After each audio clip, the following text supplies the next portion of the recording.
I want to welcome everybody to the 2020 annual meeting.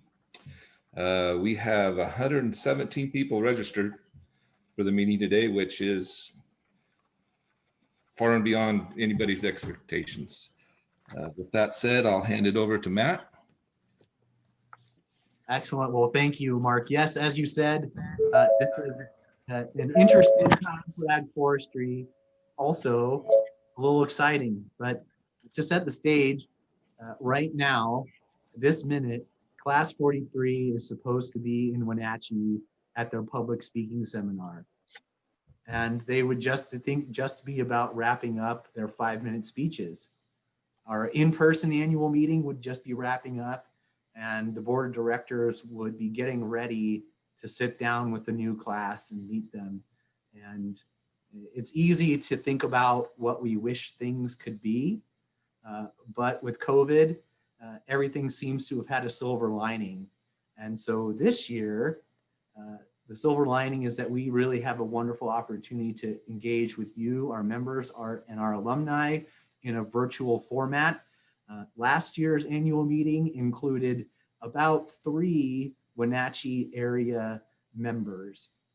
And not having people travel means that we have the opportunity to sit down with you, and we're super thankful for that. So some housekeeping items, please keep yourself on mute so you don't accidentally have some background noise that might be disruptive or create some interference. And you'll have an opportunity hopefully to ask some questions today. Please use your chat box to do that. And with that, we'd like to just warm up really quick with a poll question. Why are you attending the annual meeting?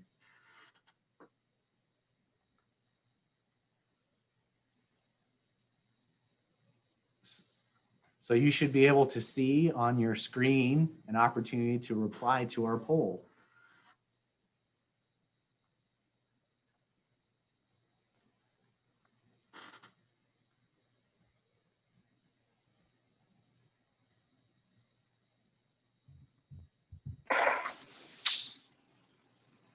The polling is still going. All right, we're going to call that good at 58 of 67. 69% of you are die-hard ag forestry fans. 4 of you are looking to reconnect with ag forestry. Welcome. We're so glad to have you on with us today. Someone's interested in applying for the program. We hope you get excited about ag forestry today. And for other reasons, would love to hear what those are at your convenience sometimes. Maybe drop me an email and let me know why you wanted to be on the meeting today. So we're going to go ahead and move on. I'm going to give a quick overview of the agenda.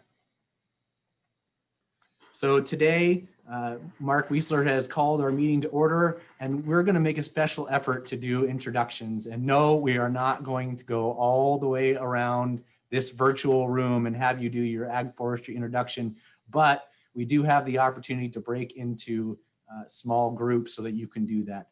One of the downsides, of course, of this virtual setting is that we miss that opportunity to socialize. So we're going to manufacture that for you today. At 11:50, we're going to have our keynote, Rob CURLEY, speak. Rob is a visionary. Rob is an innovator, and we're really excited to have you hear from him today. At 12:10, Hannah and I will provide you an update around where we are at the organization. Hannah will focus on our traditional program and our FALLOW activities, and I'll talk about a research project that we've undertaken. And then we'll do some board member recognition. We have 5 outgoing board members, and our chair, Mr. Mark Wiesler, is also transitioning out of that role, and we want to take a moment to acknowledge their contributions to ag forestry. We'll take a quick break after that, and then you can stick around for our election ratification. Any question? Oh, I guess I would like to ask you if you have any questions, but don't bother writing them in chat for now. Let's go ahead, and I want to acknowledge the board members that we have on the phone today.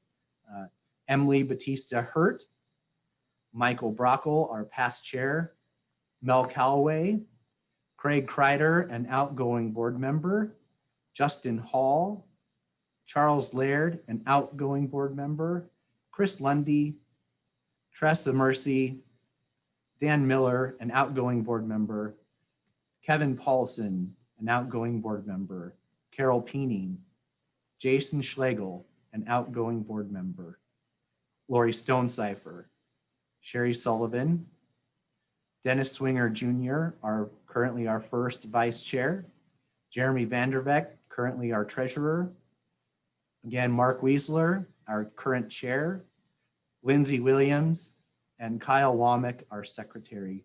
Thank you all for your service. And with that, we're going to zap you into your small groups for introductions. You are going to do the standard ag forestry introduction. For those of you who aren't yet familiar with that, it goes like this. Say your name, say your class number if you have one, and if you don't, tell us why you are associated with ag forestry. Tell us where you live and where you work. And you might want to take just a moment to write that down in case you don't want to remember, because you won't have this slide in your breakout room. So we'll give it 5 seconds, and then Hannah is going to teleport you into a random breakout room.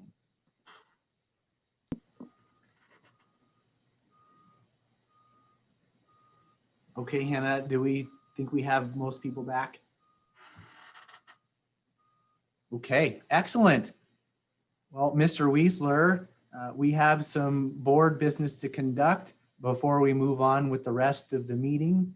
We'll need an approval of our agenda and then approval of last year's annual meeting minutes. So I'll turn it back over to you.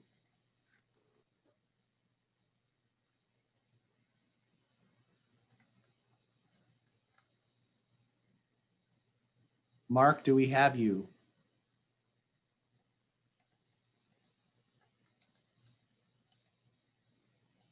Okay, well, that is a good, there you are. Mark, you're on mute. Right on. How about now? There you are. All right. I just love technology.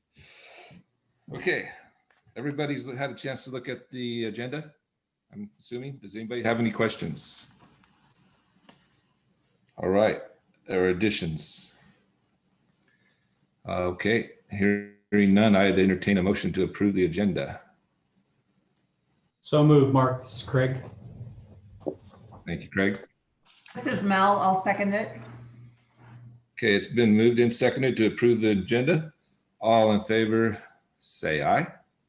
Aye. Aye. Aye. Aye. Anybody opposed? The agenda is approved. All right. Now on to the 2019 annual meeting minutes. Has everybody had a chance to read through those?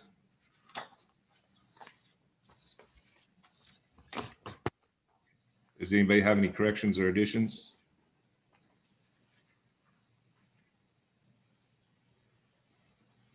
Okay.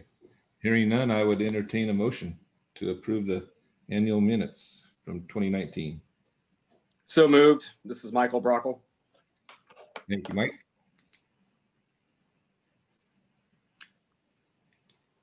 I second. This is Sherry Sullivan.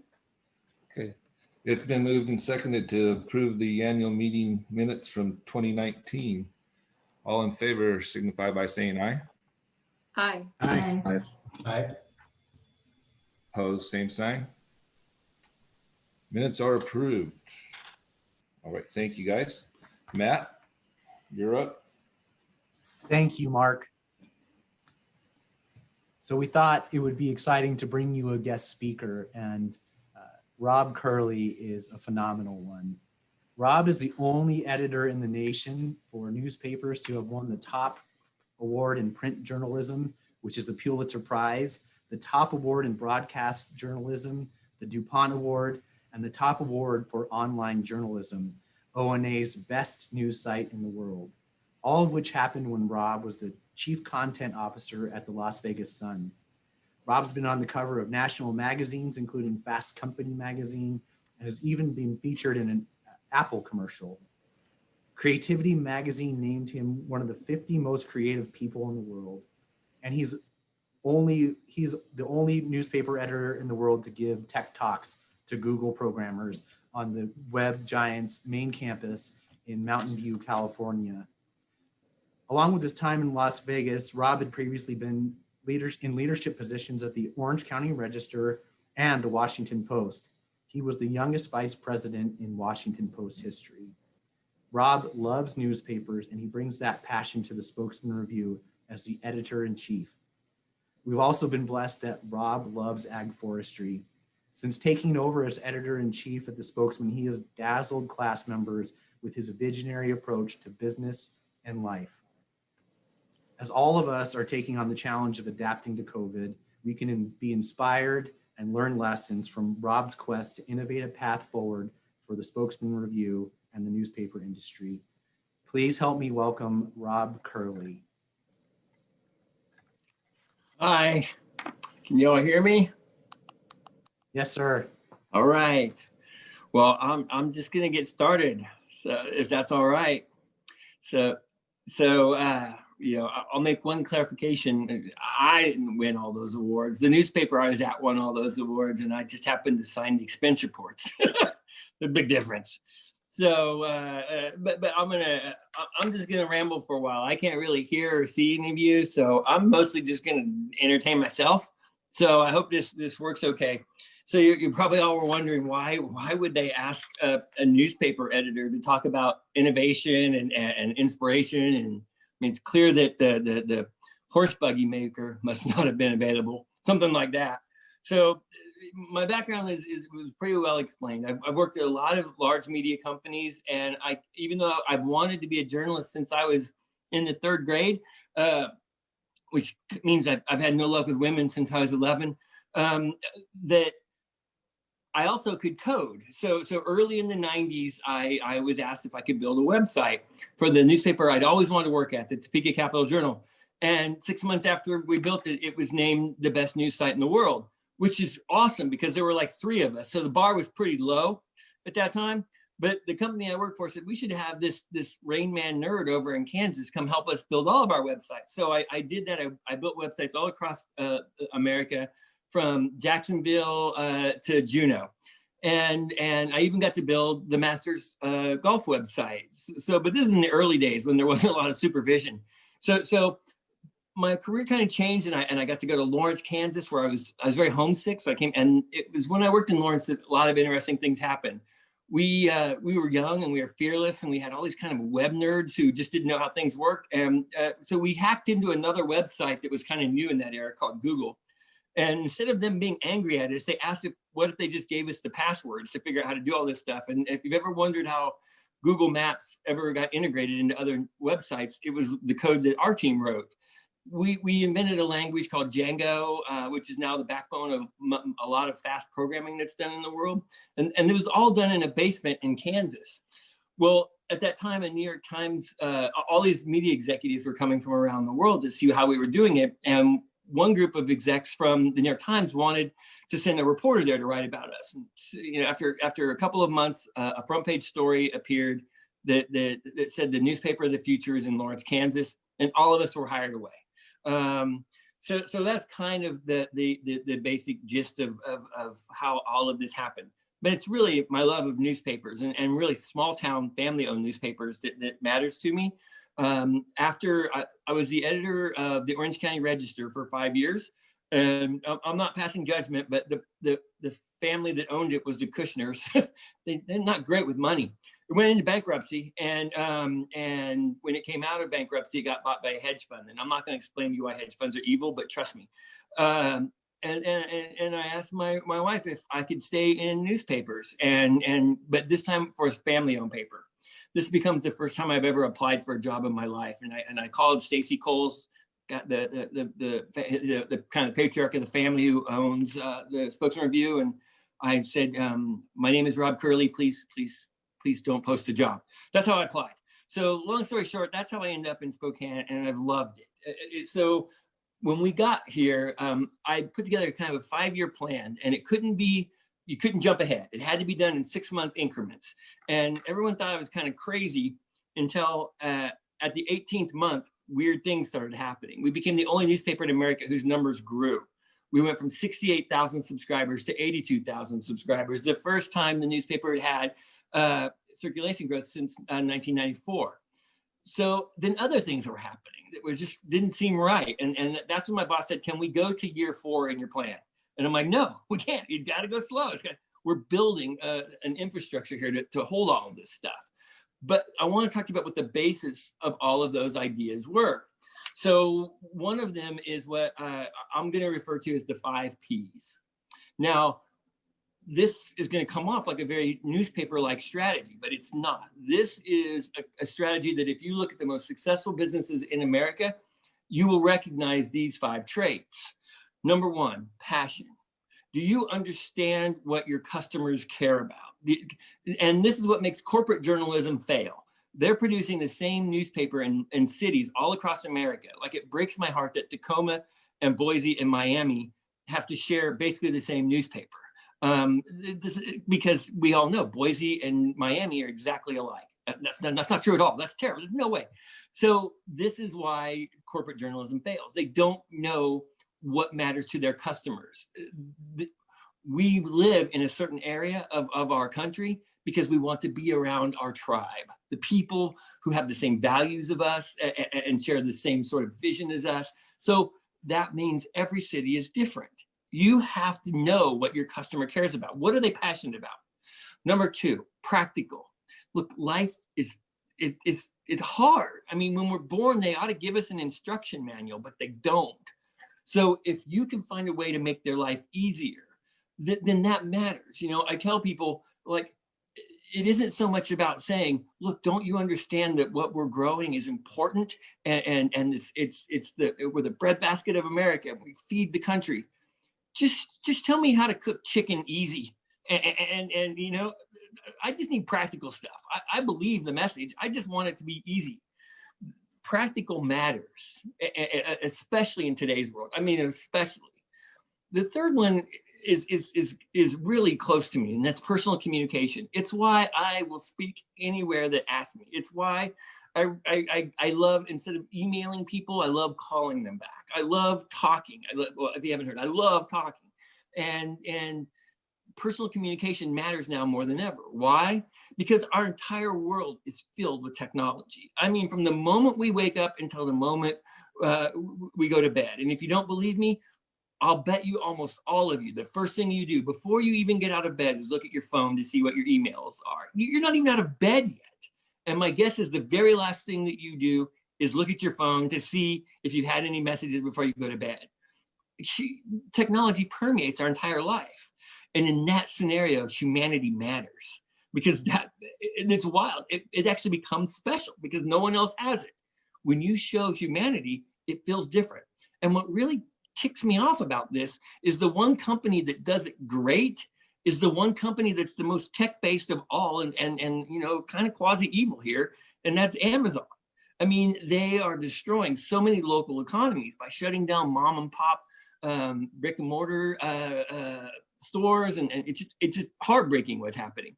But call their 1-800 number for customer service and tell me what happens. You're not going to get a phone tree that says push 1 for this, push 2 for this, but a human is going to answer and say, how can I help you? And God dang, that makes me mad. I mean, they have realized that humanity matters. Playful matters. And the reason why playful matters is because computers don't have a soul. And if you don't have a soul, you can't have a sense of humor. But in today's world, where we're so afraid of making somebody upset or whatever, we think humor's not an option anymore. But the irony is that humor is what shows that we're human. So when I worked at the Washington Post, you know, the word on the street was that I was crazy. I totally was. And so no one wanted me to report to them. Instead, I reported directly to the chairman of the board. And his name was Don Graham. He's a wonderful man. And every Wednesday, because neither one of us eat, we would just walk around the district and talk. And he was like an encyclopedia. So I'd ask him all these questions. And I loved the history of newspapers. So I said, Dawn, when your family bought the Washington Post on the steps of bankruptcy court, your grandfather bought it. It was the #5 newspaper in Washington, and he ran it and nothing changed. And then your father took it over, and 1 year later, it was the #1 newspaper in Washington. I mean, he did that with great journalism, right? And he said, no, we went from 1 page of comics to 3 pages of comics, and we've been #1 in Washington, D.C. ever since. And I'm like, really? And he goes, yes. Playfulness matters, Rob. And he goes, someday you're going to be running a newspaper. And when you do, the most important advice I can give you is never screw up the crossword puzzle. And let me tell you, in my first month here, I did that. That's when I figured out our voice message system at the Spokesman Review holds 88 messages, because it would fill up with 88. I would call them back and then fill up with another 88. Don't screw up playfulness, okay? It matters. And then the 5th thing is pleasure. Look, we work our asses off. All of us work so hard. We work 40, 50, 60 hours a week. Why do we do it? We do it for at the end of the week so we can experience the things that give us pleasure.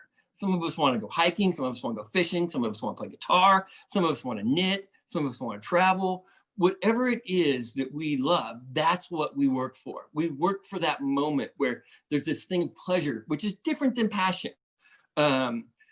So these become the keys to a business. Now look at all the successful businesses. They have figured out ways to embrace these. This is why when you go to Walmart here in Spokane, you see t-shirts for Eastern Washington and Gonzaga. They're trying to show, see, we care about what you care about. We care about the same things. This is their way of trying to telegraph that. There are these moments like that where these successful businesses do that. But it's more than those things, you know. So but here they are. I normally have a PowerPoint, but this is my new PowerPoint. So it's being recorded. So these are them right there. There are these other things that are key though to the editorial strategy, but they're not really newspaper strategies either. One should be that we serve our readers, and serve for journalists forever has meant that we look under the table to make sure that government is behaving. And you know, that's true. That is what serve means. But I would argue that serve means something very different. So I live in Spokane, and I'm going to kind of look at the idea of serve through someone who's with my eyes. So someone in their late 40s, early 50s, have a full-time job, a career. They've just bought a new home on South Hill. They got a mortgage. And so they're going to work. And I don't know if I've told you this, but in Spokane, we do not know how to plow roads when there's snow. I mean, we're terrible. We're like in the top 5 in the world at being awful at it. So they're driving to work down South Hill, and they hit one of these potholes because we don't know how to plow. And by the way, I've always wanted to do like a topographic map of these potholes because they're so damn big, and name them after our politicians, because I thought that would be awesome, like a map. But so you've hit one of these potholes, and now your car is making this weird noise, and you're like, oh my God. So you go, I have a few minutes, I'm gonna stop by the garage, and you go in the garage, and this guy with this face tattoo, and there's nothing wrong with face tattoos. I'm just saying, I think that would hurt. So he's got a face tattoo, and he's like, this is gonna cost $8,500 to fix. And you're like, look, I only paid $9,000 for the car. I can't do that. And so you're like, I gotta think about this. So you drive to work, car's making all this mess. You get to work, you get to your cubicle, and the guy next to you says, did you see that corporate missed profits by 12%? They're gonna lay off 5% of us. And you're like, I just bought a home on South Hill. They can't do this to me. I can't do that. And then you're thinking, last night I was talking to my son, who I love with all my heart. He's ready to go to college, and he's like, Dad, I've decided I'm gonna go to Gonzaga. And you're like, I mean, have you thought of Eastern Washington? I mean, it's beautiful. I mean, I've heard it's like the Harvard of Washington. I mean, you're doing everything you can to get out of paying $50,000 a year on this tuition. And you're thinking about your daughter who came home with a new boyfriend whose pants were on so tight. And the first thing you were wondering is, how the hell did you get those pants on? I mean, you got a lot of things on your mind right now. And the last thing you want to do is go home and read a newspaper that says, here is part 16 of our 26 parts look at homelessness in downtown Spokane. I mean, to me, that just completes the circle of crappiness in your life.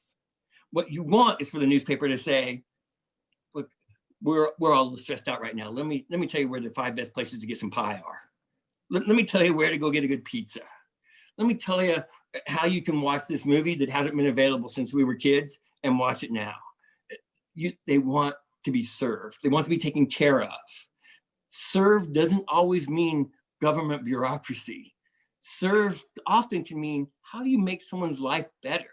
Or, that's my favorite part of what's, there's been a lot of crappiness about COVID.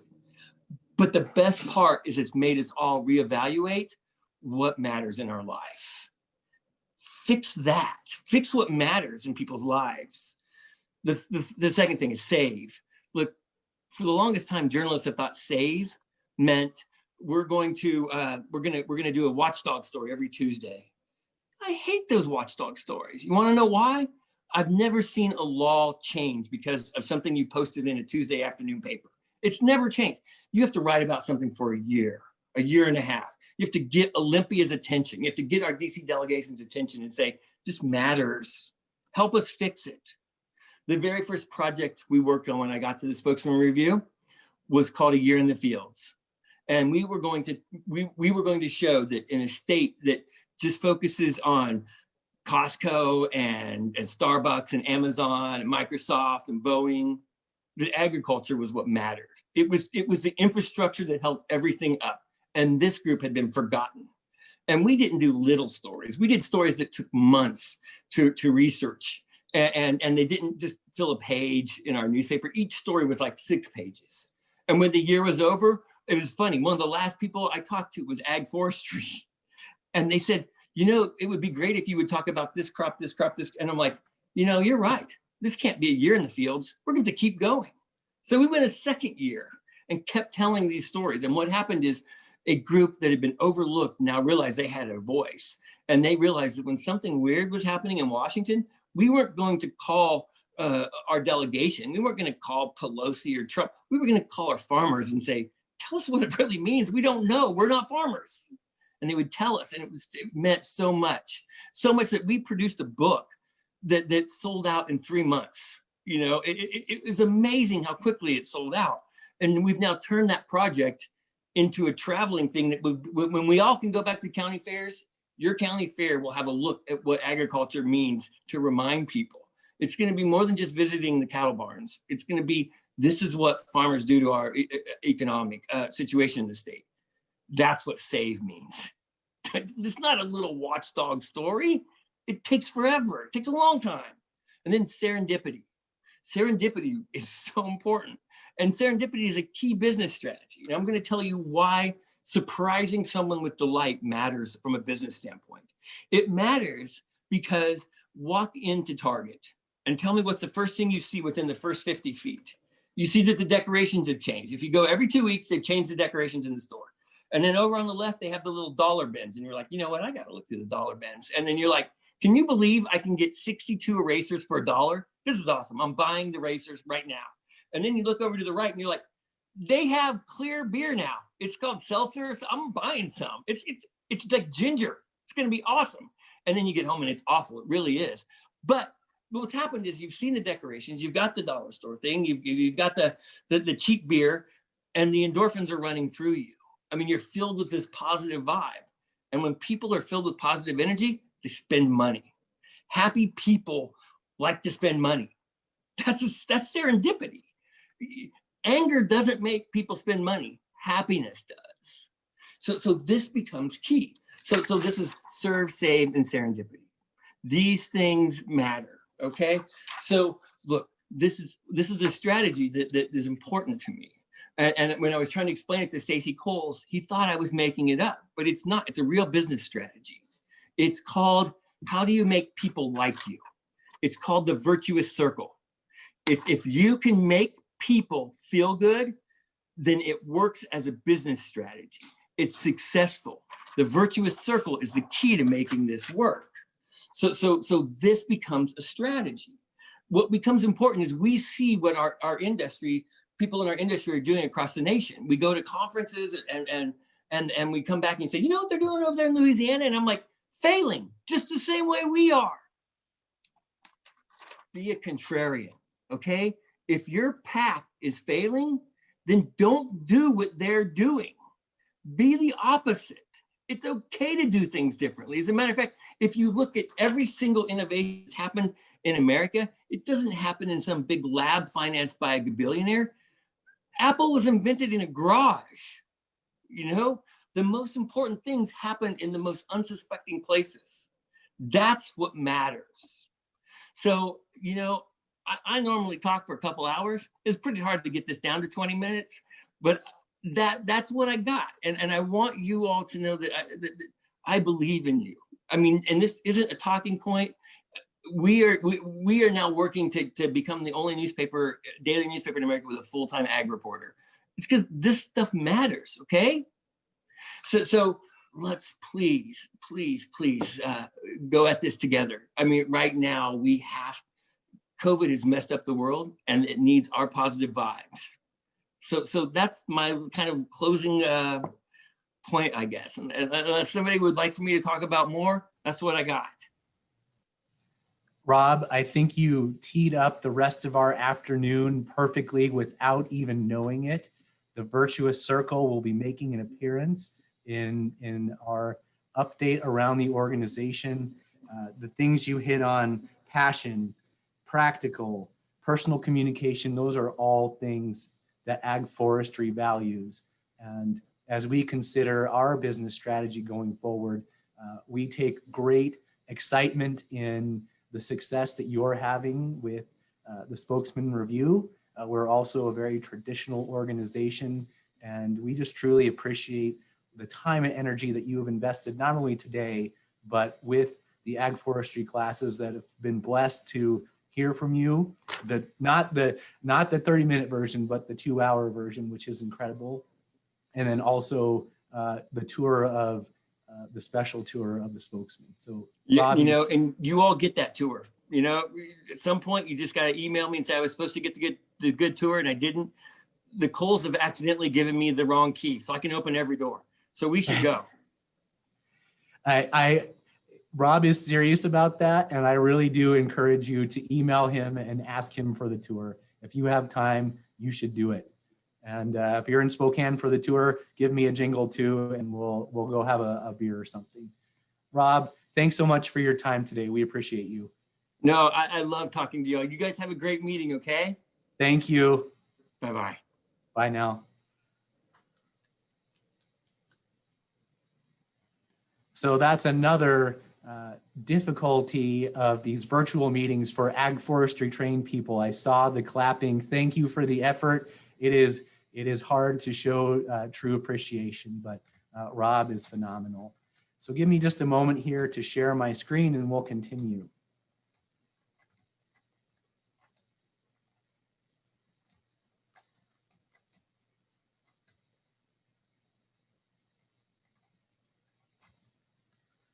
Okay.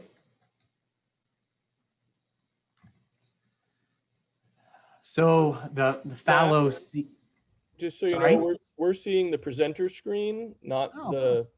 That's unfortunate. Yeah, I've had this happen a lot in Zoom meetings recently where people swap out. I and you can't certainly do that. appreciate that. There's display settings in the upper bar that Yep. might do it. How about now? Still the same. Okay. We'll I restart kinda- that. I kind of like seeing your presenter view because then we can see what you're going to tell us. Pay no attention to the man behind the curtain. Oh, Zoom, I love you.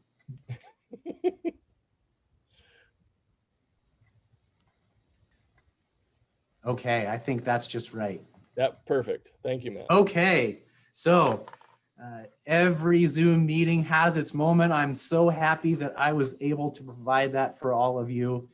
The next part of today's agenda is to talk about where is ag forestry at, and our fallow season will be the focus of our update. And many of you remember that in June we announced that we would pause for the 2020-2021 academic year, and we would be working beneath the soil to really understand what it is that ag forestry needs to be doing for the future. And we paused classes 42 and 43 because as we sat back and looked at all of the factors, so we crunched the numbers and we said, gosh, if we need to rent larger spaces, if we can't have roommates, that cost significant? Will speakers be available to present in person? Will we have key tours like the Walla Walla Penitentiary and the dam tour and all of those things that make ag forestry a truly unique experience? What would happen if they weren't available? And we're feeling pretty good that we made the right decision to pause, because I guarantee you that Class 42 would not be walking through the penitentiary next month. We would not have a dam tour, and many people would not be available to meet in person, including our participants, because they're under employer travel restrictions. So what we're going to do with this time, we're going to figure out how we can facilitate more alumni engagement. Ta-da, here you are today. Here's a small step in that direction. We also launched our newsletter, The Dirt. And also, we are looking to enhance program curriculum to assure sustainability of the program. And finally, we're challenging ourselves to think about, we have this incredible traditional program. What else can we do? And so with that, I'm going to turn the presentation over to Hannah Pausch, our program director, to provide a program update. Hannah. Thanks, Matt. Hi, everybody. Good afternoon, and thank you so much for being with us today. So as we started the fallow year, the first thing that we needed to figure out is how are we going to keep Class 41 and 42 engaged? So Class 41 has one seminar left, their graduation seminar, and Class 42 has just wrapped up their first year. So we put together a menu of voluntary bonus programs. And the highlight of this season has really been the mentorship program. So we had more alumni mentors sign up than we were able to match with class participants. And that is a delightful problem to have. And the feedback coming in has just been really extremely positive, both from mentors and mentees. These relationships are providing value and blossoming quickly. So once we kind of got our feet on the ground around the classes and how to keep them engaged, we were able to turn our attention to how are we going to enhance the program and ensure that sustainability to get us through the next 42 years. So as we look at the program, from speakers to funders to coordinators, we're seeing people step away. And succession is proving to be a significant threat to our ability to deliver the program. Additionally, as we delve into the curriculum and the seminars, we have the opportunity to ask ourselves, is this current? Is this the most current? Is this the most relevant? And where do we need to make some updates to the program? The last time that our program was actually documented was in 2005. And so we have the opportunity to do some new documentation and to really dive into what are our desired outcomes and how do we make sure that our curriculum is aligned to those and supports those. And although we're always asking, how can this be enhanced and what can we do to enhance what we're doing, the fallow period gives us a chance to ask that at a deeper level. So we're looking to enhance those learning opportunities. And as we consider those objectives, we're working toward 3 deliverables. First, we're creating a facilitator's guide because it's time to document the curriculum again and figure out what those intended learning outcomes are and how to create relevant and current curriculum and build flexibility in to be able to make amendments and adjust and adapt as time goes on. This will ensure consistency and accountability, and this is what's going to allow us to grow organizationally as we start exploring taking on new programs and expanding. And so seminar teams, historically, our seminars were planned and facilitated by partner organizations. And as those organizations have fallen off, that work has been absorbed by the staff. And this year, we'd like to revive that way of planning the seminars. We think that we can do a better job of leveraging expertise and networks throughout the state and throughout different industries to make sure that we keep with current and relevant and that we're enhancing learning opportunities at every opportunity. And I think the use of teams will really help us mitigate against that succession risk.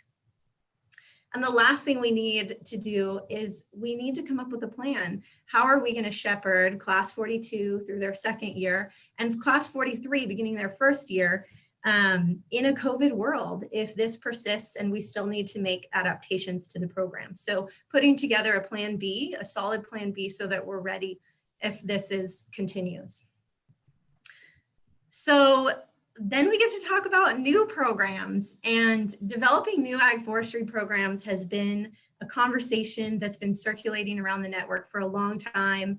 I know we all feel the need to have ag forestry 2.0, or when can we get together again? When can we do this? So you guys supporting us through FALLOW has really given us the opportunity to explore the possibilities around that. And I want to walk you through our work plan and just where we're at. So the first thing that we needed to do is define our core competencies. What is it that we as an organization are really, really good at? And what is it that ag forestry brings uniquely to the table? And so we spent some time defining that. And then we started this phase of research, which Matt's going to be able to give you guys some insight into what we found. But we need to do a needs assessment and really ask, what are the current needs? We need to understand needs, and we need to understand how well we're doing at meeting them. And next, we need to look at the market. What's already out there? What's missing? And you'll notice on the research phase that, like all good plans, flexibility is needed. And so we've amended our estimated completion.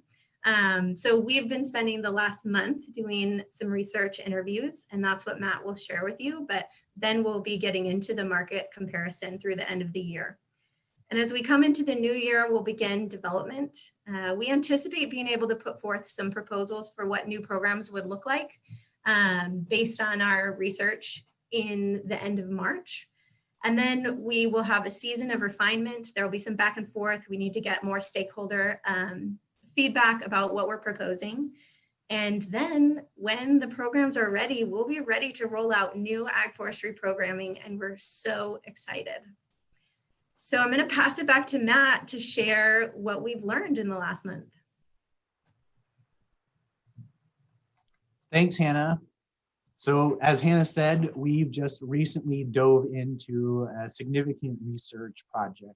We conducted 26 in-depth interviews. So these interviews lasted over an hour with a very broad stakeholder group, really representative of our ag and forestry, traditional commodities, also really focused on rural and urban perspectives. And also we made sure that we talked to people who were not necessarily an alumni, not necessarily aligned with ag forestry, have not necessarily experienced what ag forestry does.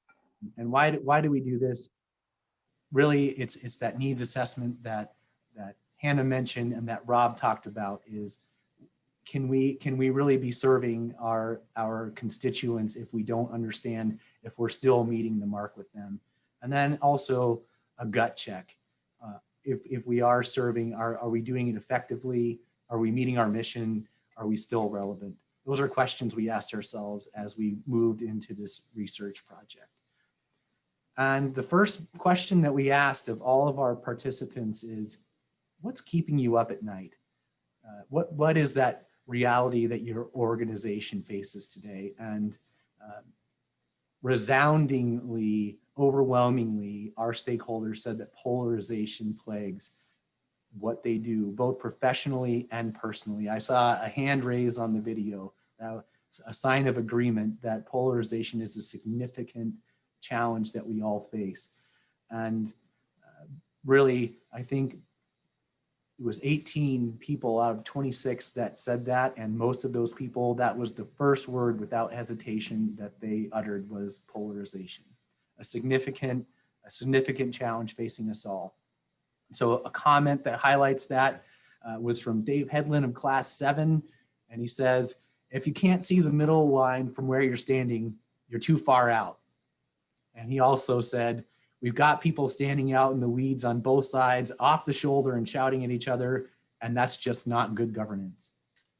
So we recognize that we all have deeply held values and beliefs, but I think the problem occurs when we refuse to look to the middle and when we allow compromise to become a C word. That's our takeaway from that. And Stu Tree Fry from class 13, he said, I don't know where the patient people are anymore. And where are the patient people who can sit back and reserve judgment? Do they have the patience to do the messy work of finding the middle, the messy work of finding common ground? Do they have the patience to do their homework and really understand an issue, or are they simply going to sling talking points at one another? Where are the patient people? So as we ask probing questions around polarization, really trying to better understand what's underlying that. What do you see? We learned that the elements include the urban and rural divide.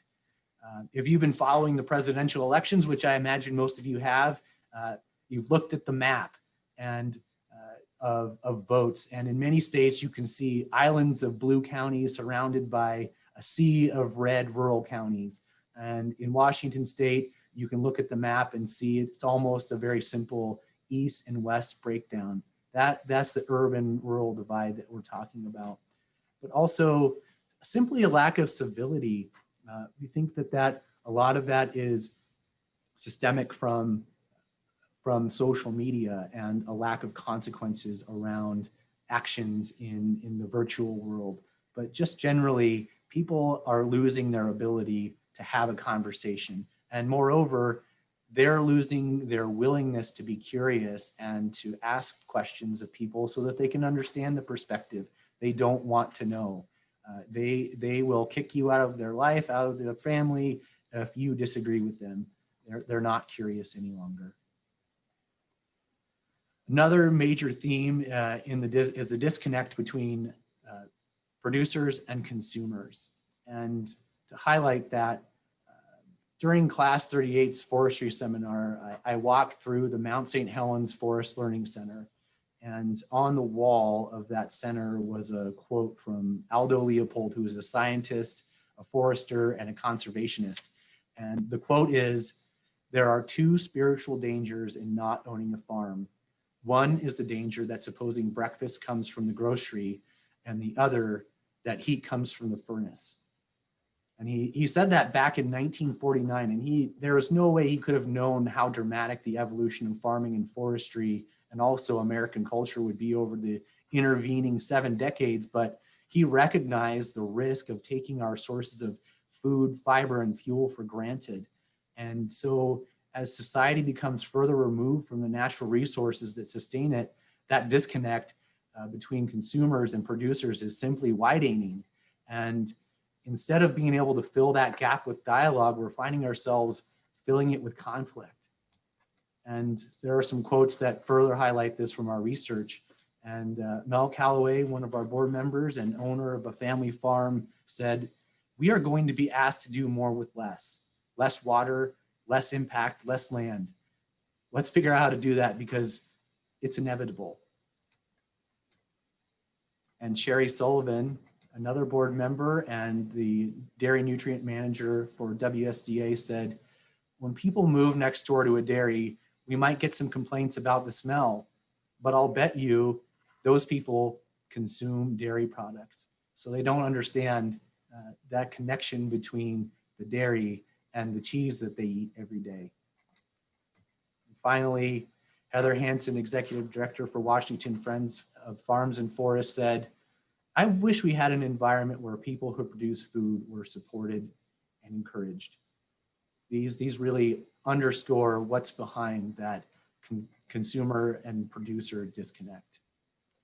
So interviewees talked about what are the elements of this disconnect, and one is a struggle to maintain social license. It's a moving target for producers. So as they chase, for instance, as producers, whether it's forestry or ag, they're chasing various certifications to comply with, and all kinds of third-party audits for food safety and whatever else it is, and it almost never seems to be enough.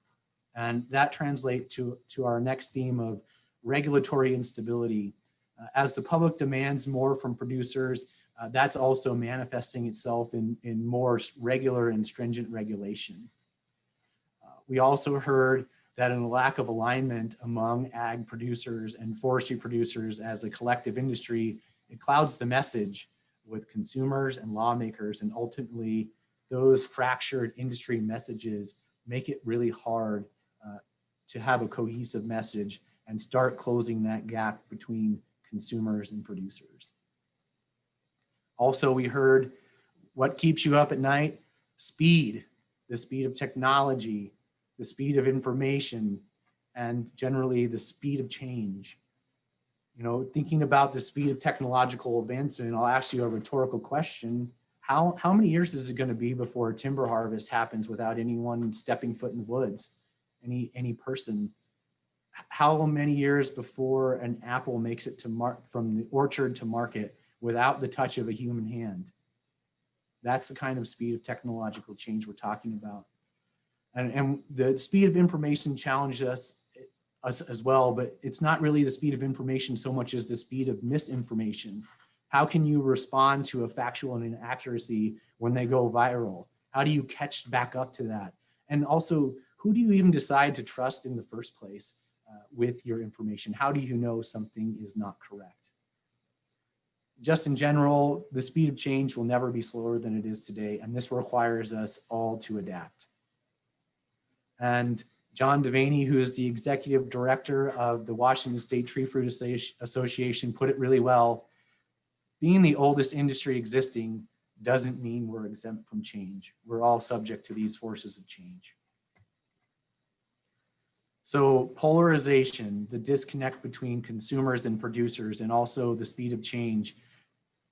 Rob CURLEY talked about the virtuous circle. Well, this is, my friends, the vicious circle. And the more you try to get your arms around fixing one of those things, it slips away because something else is pressuring it. These vicious circles, these factors in the vicious circle reinforce each other, and it's incredibly difficult to break out. So the question is, what do we do about that? And the answer to that question is ag forestry.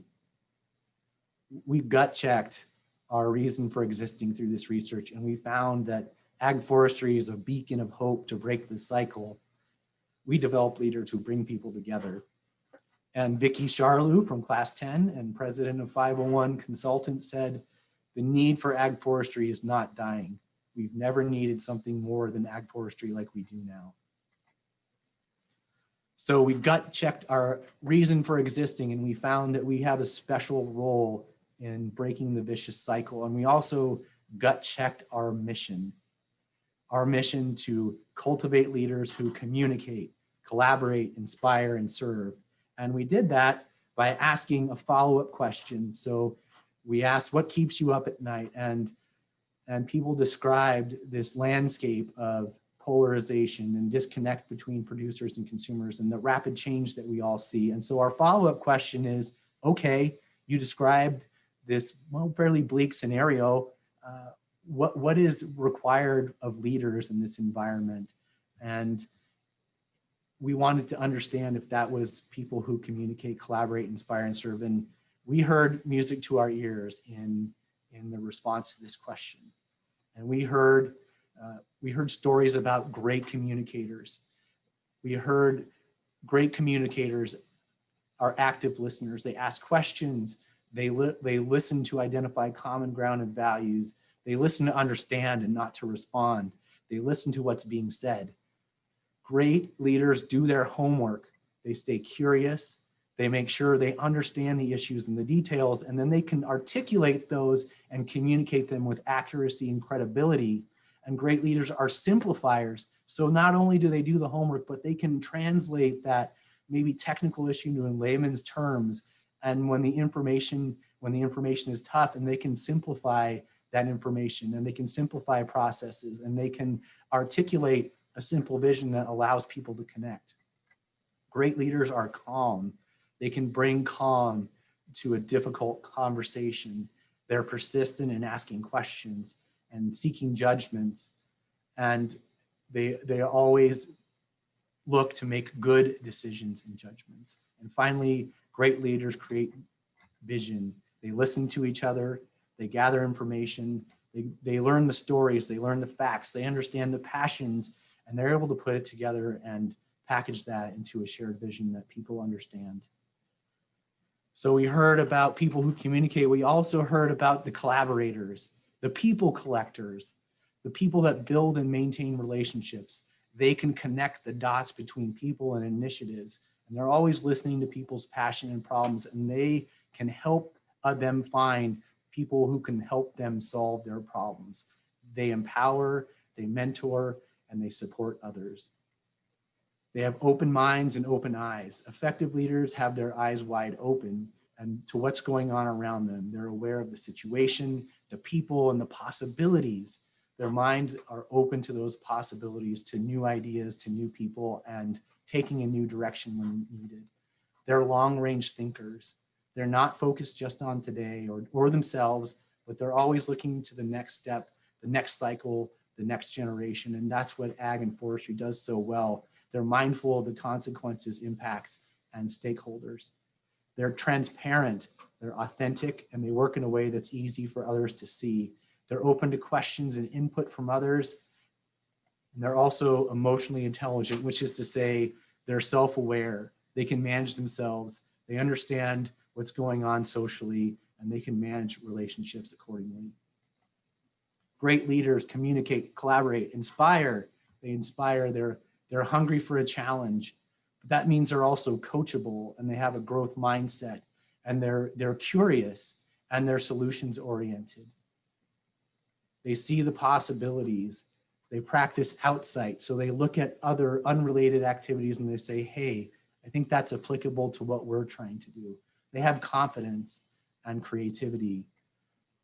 They display resilience and optimism. They have emotional intelligence and grit, and they are adaptable.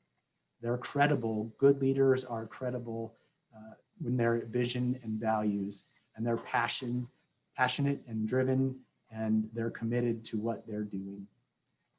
Finally, we heard from these interviews that great leaders serve. We heard that from Rob today.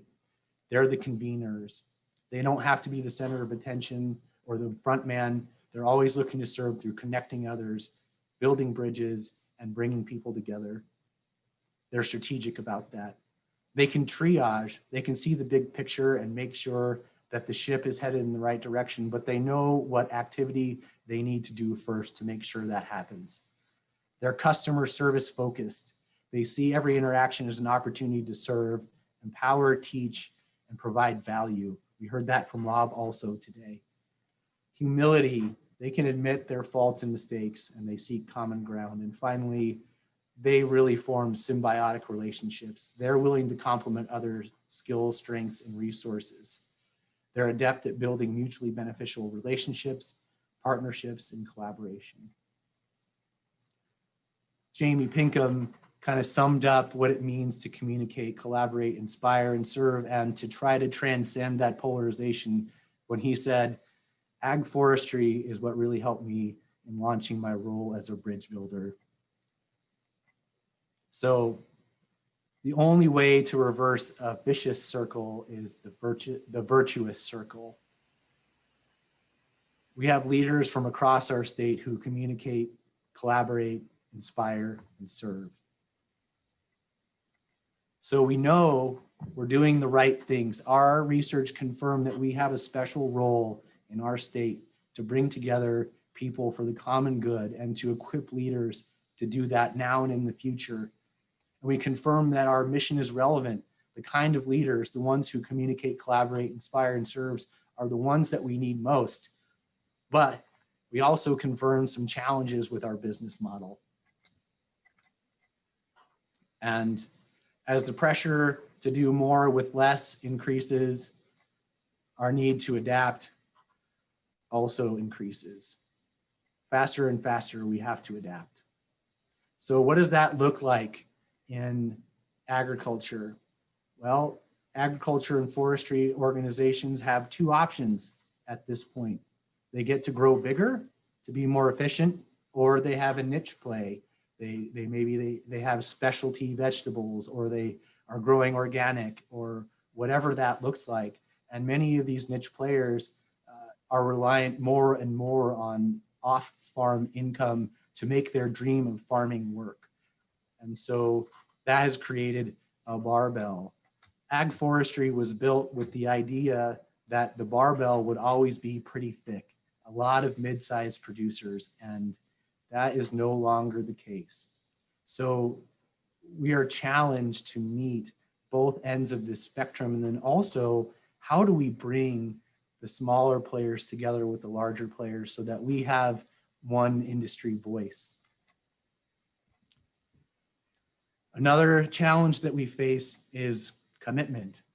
And part of that is the 18-month commitment of ag forestry. And we've often attributed people's unwillingness to sign up maybe as a marketing problem. Maybe we haven't explained the value proposition enough. And it's easily attributed to that, but maybe too easily. And we think we have to dig into this a little bit further. So part of the problem around commitment is 18 months seems like an eon. That's one of the quotes from our interviews. Another one is, I look at long-term employment as 5 years. Are you going to invest with someone who is going to be gone in 5 years? And then this is a great one. Our commitment, our idea of long-term these days is buying green bananas. That's as far as people are willing to look ahead. We also had, well, dollars are another problem, and we can see the barbell in that.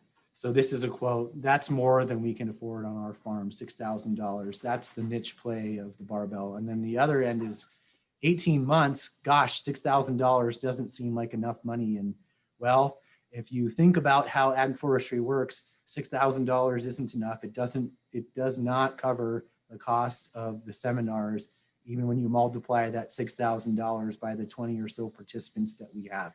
So we have a challenge in helping people to commit to the program and also helping people to afford the program. You know, we had one employer who said, Matt, we wholeheartedly support ag forestry. We give you money every year and we encourage our employees to go through the program. And guess what? They say, I'm sorry, I'm already working 50 hours a week at work. I have a family at home. And as people are asked to do more with less, we're going to find more and more that this is going to be a challenge for us. So the final challenge that we have today that we want to share with you today is that the vicious circle is much bigger than the virtuous circle right now. And we think the only way that we can help to break the vicious circle is to develop ag forestry leaders at a greater scale. There has to be enough of us to turn the tide. So with that, we have to ask ourselves some tough questions. And one of our interviewees said, if you can't change, you're going to die. And that was the general statement, not one directed at ag forestry, but the lesson is not lost on us. As an organization, we at least have to be willing to ask the tough questions, and we have to be willing to change if we don't like the answers to those tough questions. We're a traditional organization like Rob's newspaper, but in many ways, COVID has been a blessing. We've been forced to reevaluate what we're doing, why we're doing it, and COVID has become an impetus for us to innovate. You know, without the classes forming right now this fall, we can focus those time and resources on what's next. And with this research, we confirm that we must exist. We confirm that ag forestry leaders are the ones that we need, and we have to find a way to meet more people where they are so that we can grow the virtuous circle. This is our vision. Our vision is to be the virtuous circle, to be a part of the solutions that our state faces, to the challenges our state faces. This is my last slide for you. And as we consider the future, I want you to remember this. Each of you on this call is deemed essential. You represent the grassroots movement that will make the positive difference that we need. You are the bridge builders, the conveners, and the collaborators. So go out and communicate, collaborate, inspire, and serve. Thank you. And I think I went 2 minutes over, so I don't know if we have time for questions, but through the magic of this Zoom platform, if you want me to answer some questions offline. You can put them in the chat box now, and we'll download those, and I'll get back to you next week. So with that, I would like to turn the meeting back over to Mark Weisler for some service recognitions. All right, thank you, Matt. So last fall, a year ago, when I took over as chair, we just hired Matt, a great hire. I thought I was going to have a pretty easy year, and then COVID hit. Beginning, we started talking about it in February, you know, and we were trying to figure out what to do, how we could keep the classes going. And we spent a lot of time on it, put a lot of effort into it, but by June, we realized that there was no other way but to pause the classes. The board worked great together. They're respectful of everybody's feelings. I want to thank every one of you for your hard work and dedication. It's been a great experience to serve as the chair. I've learned a lot. It's been interesting with everything that's happened this year, for sure. I want to thank all the board members. They've done a great job through all this. I want to thank all our donors that have continued to donate, even though we are in pause. And I want to thank Matt and the staff for doing a great job of keeping the expenses down. Matt got right on the ball with the PPP loan, got that taken care of, and keeping the lights on through all this. I'd encourage anybody out there that's listening to think about getting on the board. It's a great experience. You get to learn a lot about how your agroforestry dollars are being spent.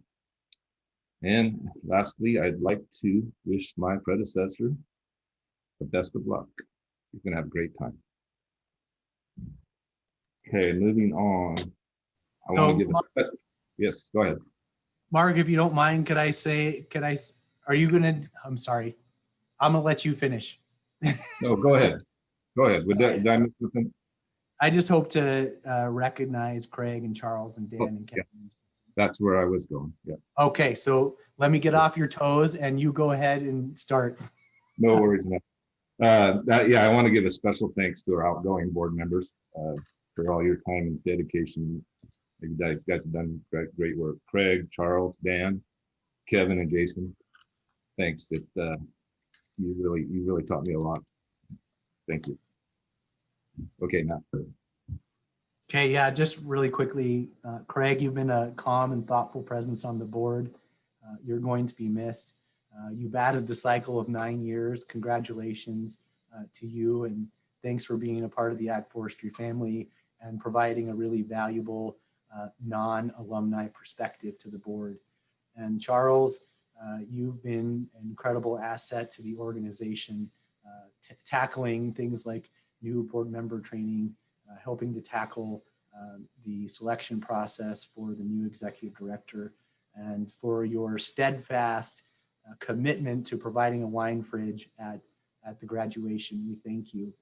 And Dan, you have encouraged me since I was a program director, and your thoughtfulness will be missed. And Kevin, I will miss our long rides to and from the board meeting, your wise counsel and that time with you. And Jason, we have really appreciated getting to know you and benefiting from your expertise in agroforestry. And so I can't do this in person, but we have, the background means you can't see it. So we have flame plaques of gratitude for each of you. And then for each of you, you'll be getting a bottle of champagne to toast to finishing your commitment to agroforestry. And then finally, I'd like to recognize Mark for his incredible service to agroforestry over this past and unusual year. Mark, I did a little bit better than champagne for you. That's the Pendleton Reserve, and I will hand that to you tomorrow at the board meeting.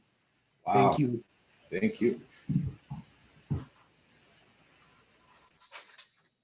So with that, we're ready to move to a 5-minute break. Thanks everyone, and make sure you check us out on Giving Tuesday. We'll resume at the end with our election results for our brand new board members. So 5 minutes. Okay, Mr. Brockle, are you ready to give an overview of the election process?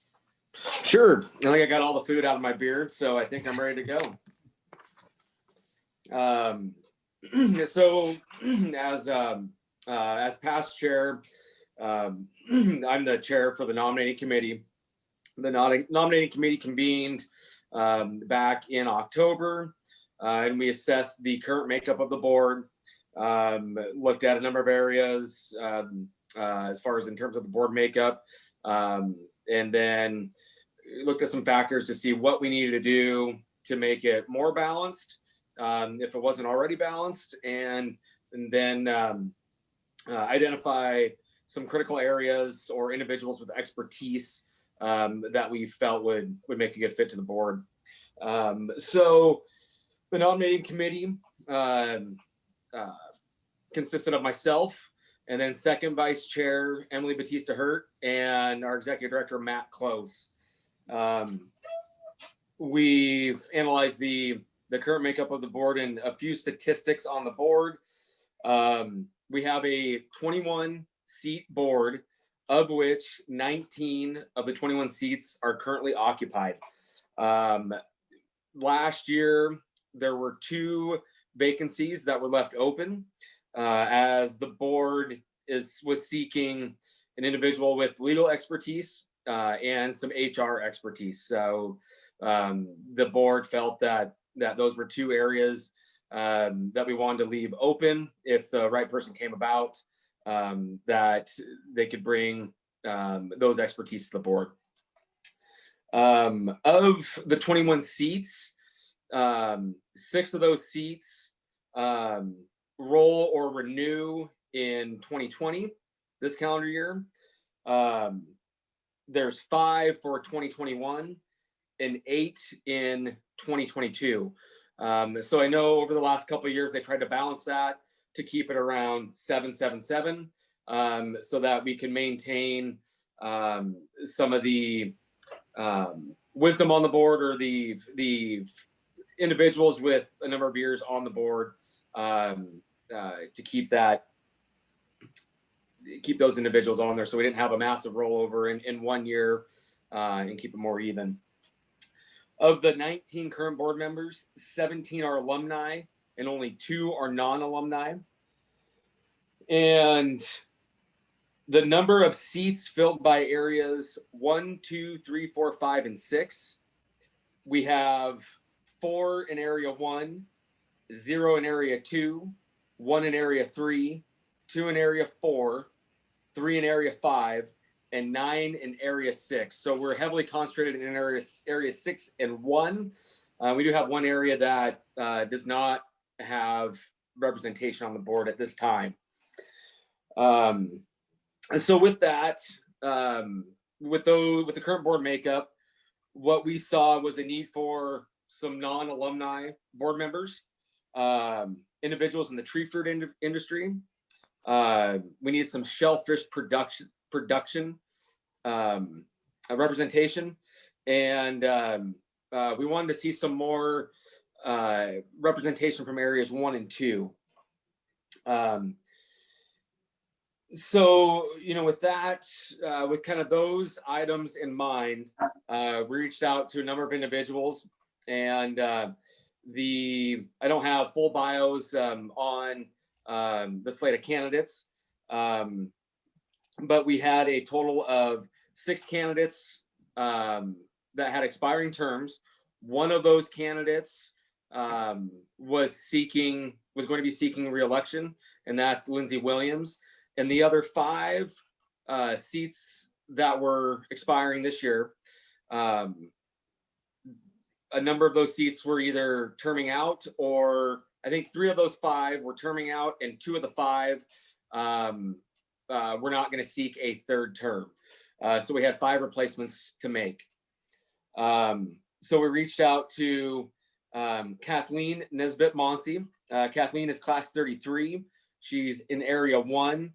and she is in shellfish production and owner of Nesbitt Oyster Company, and I believe it's Goose Point. We also reached out to Kristen Watts. Kristen is a non-alumni. She's in Area 5 out of Spokane. She's in the forestry industry, and she is a lender and team lead at Northwest Farm Credit Services, overseeing the forestry lending production. We also reached out to Garrett Baps. Garrett is a non-alumni. He's in Area 3 out of Wenatchee, and he's in the tree fruit industry and a sales manager for Northwest Wholesale. We reached out to Dwayne Faber, who is a non-alumni in Area 2, and he is an owner of a dairy, and the name of his dairy is Faber Dairy. And Matt, can you tell me the location of that? I know it's Area 2. Yeah, he has 2 locations, one of which is in Burlington. Okay, thank you. And then the 5th candidate is Lindsay Williams. Again, she was seeking seeking election for another 3-year term. She was previously filling an appointed term for a board member that stepped off mid-year through their term. And again, so the slate of candidates consists of 5. We had 6 coming off. The nominating committee presented to the board to leave 1 vacancy open, as we're looking for an individual with tribal expertise or involvement in the tribal side of things for Washington State. So with that, oh, and again, I guess I should say a little bit about Lindsay Williams. Lindsay is a graduate of Class 40. She's in Area 6 down in Walla Walla, and she is the director of the Agriculture and Natural Resource Center of Excellence, representing government entity. So with that, the nominating committee proposed the slate of candidates to the board in October before this went to vote. The board approved the slate of candidates, and then it went to election. The slate of candidates, what that brings, if approved, the candidates, what that will do to our current board makeup and balance, will be at 18 of our 21 seats occupied, with 3 vacancies that are quote unquote earmarked for someone with legal, someone with HR background, and someone with tribal experience. Again, those aren't, that isn't set in stone. It's just 3 vacancies that we would like to see preferred expertise in those areas. Rolling over, terms rolling over will be at 5 for 5, 8, and 5. So we're not quite balanced to that 7, 7, 7, but we're still staying there. The current slate of candidates will be at 14 alumni and 4 non-alumni. There was an overwhelming response from the board that we wanted to see more non-alumni in the board makeup and get that non-ag forestry perspective. The makeup, as the seats are filled, Area 1 would be at 5. Area 2 will be at 1, and previously that did not have any area representation. Area 3 will be at 2. Area 4 will be at 2. Area 5 will be at 2. And Area 6 will be dropping from 9 board members to 6 board members. So more balanced than what we were at, and which is what we're going for. With the current slate, 4 industries and sectors not having at least 2 board seats representing an industry or sector, which is down from, I believe it was 7. So we're getting some more industries, including the board makeup, and getting things balanced a little bit more. With that, the the election results came in. We had 102 responses that came in. 102 responses that came in, and they were all overwhelmingly yes. I won't go down through the numbers, but all 5 candidates that were on the slate were voted for approval. So with that, before I will open it up for anybody that has any questions on the election process, before I turn it back over to Mark to get ratification.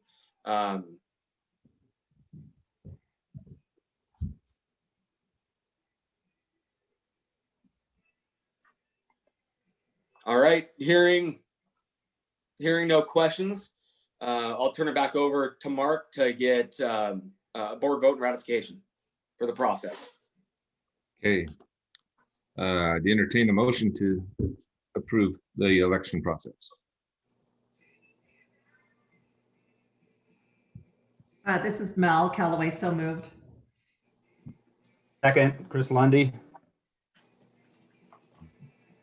Been moved and seconded to approve the election. Is there any other discussion? Hearing none, all in favor signify by saying aye. Aye. Aye. Aye. Aye. Aye. Aye.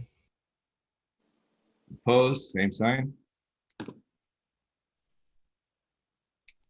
Election is ratified.